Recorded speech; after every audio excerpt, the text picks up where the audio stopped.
कुङ्कुमचन्दनलेपितलिङ्गं पङ्कजहार सुशोभितलिङ्गम्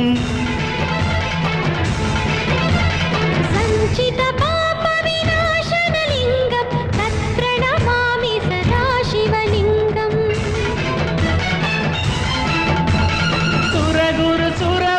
सुरगुरुसुरवरपूजितलिङ्गं सुरवन पुष्पसदार्चितलिङ्गं परमपदं परमात्मकलिङ्गं तत्प्रणमामि सदा शिवलिङ्गम् ఆహా అద్భుతం అమోఘం స్వామి మానవుడే మహనీయుడై ధర్మాన్ని ఉద్ధరిస్తాడని ఆ రోజు తమరన్న మాట ఫలించింది. కోటి లింగాలను ఒకే చోట చూసి